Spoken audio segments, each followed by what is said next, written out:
చేసిన ముఖ్యులందరూ వచ్చినారు ఇక్కడ. అందరికి కూడా నేను నా హృదయపూర్వక నమస్కారాలు తెలియజేస్తున్నాను. మనము అందరూ చెప్పిన విధంగా పోకుండా అవసరం ఉన్న 2-3 పాయింట్లు నేను మీ అందరికీ చెప్పదలుచుకున్నాను. ఎందుకంటే అందరికి మాట్లాడే అవకాశం ఇవ్వాలి. ఈరోజు ముఖ్యంగా విజయ్ కుమార్ అన్న గారు ఒక 15 నిమిషాలు మనము మీడియా లేకుండా మనం మాట్లాడుకుందాము దేని మీద అనుకున్నాం, కానీ అన్న మాట్లాడగానే మళ్ళీ కృష్ణమోహన్ మాట్లాడే వరకు వాళ్ళు ముందుకు వచ్చే వరకు మనం మాట్లాడుకోలేక చర్చించుకోలేక, కానీ అయినా పర్లేదు. ఏదైనా కూడా ఈరోజు రాష్ట్ర ప్రభుత్వానికి మన బీసీల బలం తెలియాల్సిన అవసరం అనేది ఈరోజు మన ముందున్న ప్రశ్న జవాబు కూడా మనం చెప్పాల్సిన అవసరం ఉంది. మన వెనుక ఉన్న కులాలకు ఈరోజు మునర్కా సంఘం ఉందంటే నా వెనుక కొన్ని లక్షలాది మంది ఉంటారు.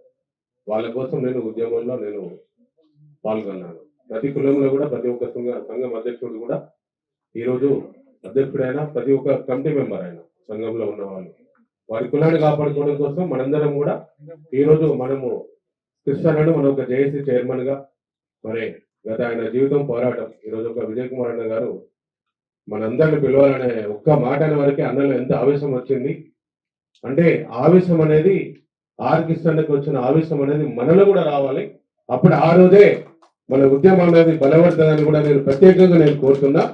ఎందుకంటే ప్రతి ఒక్కరిలో ఈరోజు కష్టం బాధ అన్నీ ఉన్నాయి. ఎందుకంటే నేను ఒకటి చెప్తాను, ఈరోజు 2008లో ప్రజా ఉద్యమం వచ్చినప్పుడు నేను ఒక ఎమ్మెల్యేగా పుంజల శివశంకర్ గారు మా కుల సోదరుడు, మాకు బీసీ రిజర్వేషన్ సాధించిన ఆ వ్యక్తి ఆ రోజు మరి గవర్నర్గా ఒక న్యాయశాఖ మంత్రిగా మరి వారి కులాన్ని కాపాడుకునే వ్యక్తిగా వారు నన్ను రాజకీయంలో తీసుకొచ్చినప్పుడు ఒక రెడ్డిలు ఒక వేల్మ ధరలు అరే కొండదేమైనా ఎప్పుడైనా మళ్ళీ మున్నూరు కాపులలో వీటి బీసీలలో రాణించినట్టయితే కర్నూలు జిల్లాలో బీసీల ముందుకు వస్తారు. కానీ నాకు ఎంత అన్యాయం జరిగిందో నాకు తెలుసు.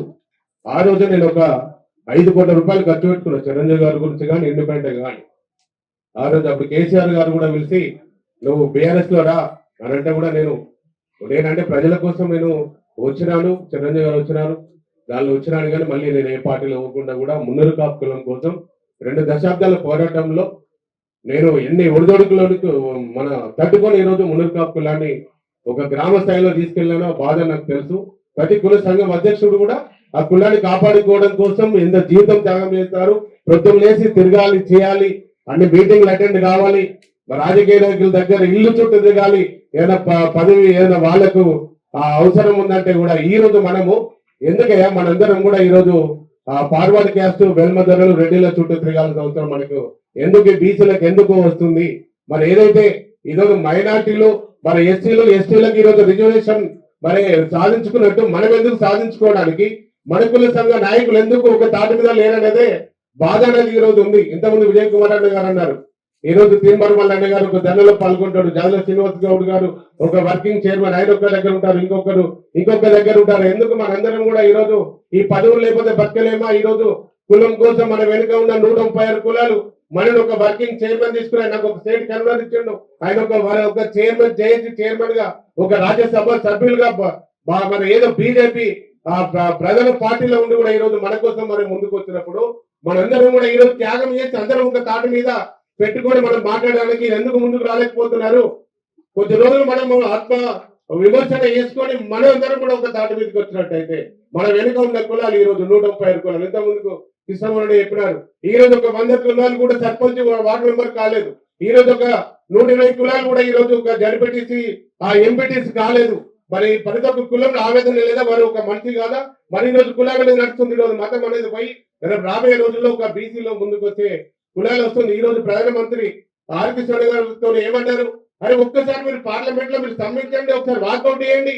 మరి అన్నారు ఇండియా కూటమిలో 240 మంది పార్లమెంట్ సభ్యులు రాజ్యసభలు ఉన్న కాంగ్రెస్ పార్టీలో ఈ రోజు ఇండియా కూటమిలో ఒక్క రోజు కూడా రాహుల్ గాంధీ గారు ఇక్కడ ఈ కులగణన చేసి 42% రిజర్వేషన్ అనేది మనం ముందు తీసుకొచ్చి ఈ రోజు వారి నోటిఫికేషన్ ఇవ్వడం ఎందుకు? వారి కులస్తులు రెడ్డి కులస్తులు ఎందుకు ఈ రోజు హైకోర్టులో సుప్రీం కోర్టులో వేసి ఈ రోజు మనల్ని ఇంత మందిని కూడా అవమానం పరుస్తుంటే మనందరూ ఏం చేస్తున్నాం అనేది కూడా ప్రతి ఒక్కరి రక్తం మరగాలి, మనందరూ కూడా ముందుకు వెళ్ళాలి. ఈ రోజు అయితే అది బీసీలలో ఎవరు కూడా వేయలేదు, అది రెడ్డి కులస్తులు. ఈ రోజు రెడ్డి ప్రభుత్వం కాంగ్రెస్ ప్రభుత్వం ఉంది. ఈ రోజు అయితే దీని వెనుక ఎవరున్నారో మనకు తెలియదా? మళ్ళీ ఈ రోజు నోటిఫికేషన్ వచ్చింది హైకోర్టు మరి సుప్రీంకోర్టు దాన్ని సాగు ఉంచుకొని నోటిఫికేషన్ క్యాన్సిల్ చేసి మళ్ళీ ఈ రోజు మేము ఇస్తామన్నాము భారతీయ జనతా పార్టీ ఇస్తలేదు మరి అని చెప్పేసి ఈ రోజు మళ్ళీ స్థానిక ఎన్నికలకు పోతే ఈ రోజు మనందరం కూడా బీసీ బంధు కోసం మళ్ళీ మహేష్ కుమార్ గౌడ్ దగ్గర గాంధీ భవన్ పోయినప్పుడు ఆర్ కిషన్ గారితో మనతో ఏమన్నారు 42% రిజర్వేషన్ సవరణ జరిగే వరకు రాజ్యాంగ సవరణ జరిగే వరకు కూడా మీరు స్థానిక ఎన్నికలకు పోము అని అన్నారు. ఈ రోజు మళ్ళీ ఎందుకు ఈ రోజు మినిస్టర్లు కానీ వీళ్ళందరూ కానీ మీరు 42% మేము ఈ రోజు ఇస్తామంట ఎందుకయ్యా మాకు గెలవడం చేత కదా మేమందరం ఒకటైతే ఒక రెడ్డి ఒక బెల్మా ఎవరు కూడా గెలవడించే పరిస్థితి కూడా ఉండేదని కూడా మీకు తెలియజేస్తుంది. ఈ రోజు అయితే మీ అందరినీ కూడా ఈ రోజు 1947 నుంచి కూడా పల్లెకిలో మోస్తూ మీ అందరూ కూడా మోసుకుంటూ వచ్చినాం. ఇప్పుడు మోసే పరిస్థితి లేదు. ఇంతమంది వివేక్ కుమార్ గారు అన్నారు అరే బీసీ ముఖ్యమంత్రిని ప్రకటించండి బీసీ ముఖ్యమంత్రి కోసం మనందరం పనిచేయాలనేది.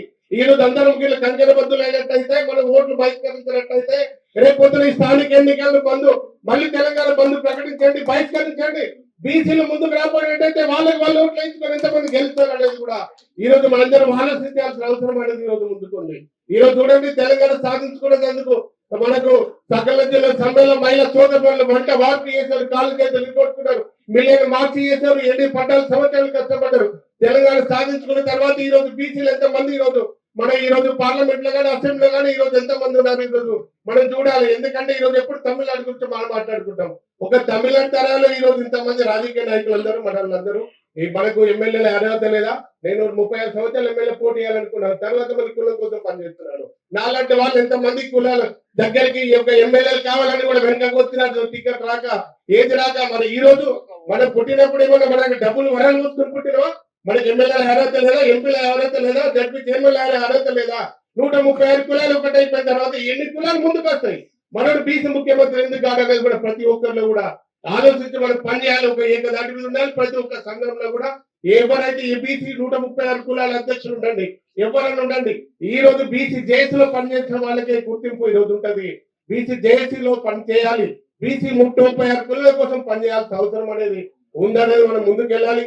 మరి మనం ఈ మీటింగ్ తర్వాత కూడా మళ్ళీ మనందరం కూడా ఒక రౌండ్ టేబుల్ సమావేశం పెట్టుకొని మనం ముందుకెళ్లాల్సిన అవసరం ఉందని తెలియజేస్తూ ప్రతి ఒక్కరూ కూడా ఈ రోజు జరిగింది వద్దు జరగబోయేది ఏమిటి యుద్ధం రణరంగా ముందుకెళ్ళాలి.